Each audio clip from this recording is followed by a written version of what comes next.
কুংকি চৌধুৰীৰ বিৰুদ্ধে এজাহাৰ দাখিল। মধ্য গুৱাহাটীৰ প্ৰাৰ্থী কুংকি চৌধুৰীৰ বিৰুদ্ধে এজাহাৰ দাখিল। পাণবজাৰ থানাত কুংকি চৌধুৰীৰ বিৰুদ্ধে এজাহাৰ। কুংকিৰ সামাজিক মাধ্যমৰ দলৰ 4জনক আটক। পুৱতি নিশা পাণবজাৰ থানাত কুংকি চৌধুৰী। ভোটগ্ৰহণ অন্ত পৰাৰ পিছতে মধ্য গুৱাহাটী সমষ্টিৰ অজাপ প্ৰাৰ্থী কুংকি চৌধুৰীৰ বিৰুদ্ধে দাখিল হ'ল এখন এজাহাৰ। সামাজিক মাধ্যমৰ অপব্যৱহাৰৰ অভিযোগত আৰক্ষী থানাত দাখিল কৰা হৈছে এজাহাৰ। ভোটগ্ৰহণৰ দিনা কুংকি চৌধুৰীৰ সামাজিক মাধ্যমৰ দলটোৱে নিয়ম উলংঘা কৰাৰ অভিযোগ। উল্লেখযোগ্য যে কুংকি চৌধুৰীৰ পলিটিকেল মেনেজমেণ্ট পৰিচালনা কৰা টীমটোৰ বিৰুদ্ধেই এই গুৰুতৰ অভিযোগ। কুংকিৰ পলিটিকেল মেনেজমেণ্ট টীমৰ মূল ব্যক্তি হাৰিয়ানাৰ সন্দীপ যাদৱ। নিৰ্বাচন আয়োগৰ নিয়ম অনুসৰি ভোটগ্ৰহণৰ 48 ঘণ্টাৰ পূৰ্বে অসম এৰিব লাগিছিল বহিৰাজ্যৰ যুৱককেইজনে।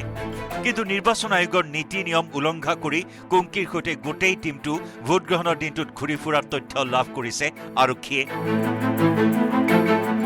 যাৰ বাবে নিৰ্বাচনী নিয়ম উলংঘা কৰাৰ বাবে আটক 4 যুৱকক।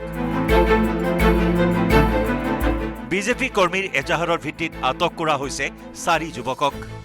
আনহাতে 4 যুৱকক আটক কৰাৰ পিছত পুৱতি নিশা প্ৰায় 3:30 বজাত কুংকি চৌধুৰী উপস্থিত হয় পাণবজাৰ থানাত।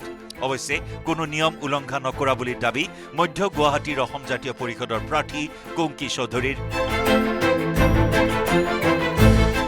যে এখন FIR লজ হৈছে মোৰ নামত আৰু মোৰ ছ'চিয়েল মিডিয়া টীমৰ এগেইনষ্টত।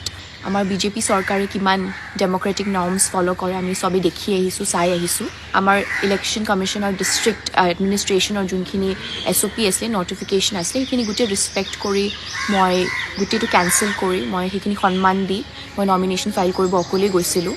পুলিঙৰ দিনাও আমি এজ পাৰ ইলেকশ্যন কমিশ্যন যোনখিনি নৰ্মছ আছে সেইবোৰ আমি ষ্ট্ৰিক্টলি ফ'ল' কৰিছোঁ and we have strictly adhere to all the laws and norms. Just আমাক হেৰাছ কৰিবলৈ, আমাক ভয় খুৱাবলৈ এইবোৰ FIR লজ কৰি আমাক হেৰাছ কৰি আছে।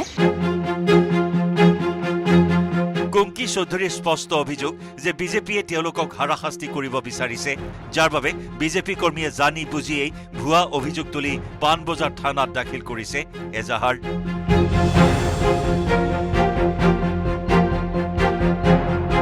বিৰিঞ্চি কুমাৰ ডেকাৰ report, news 18 Assam north east.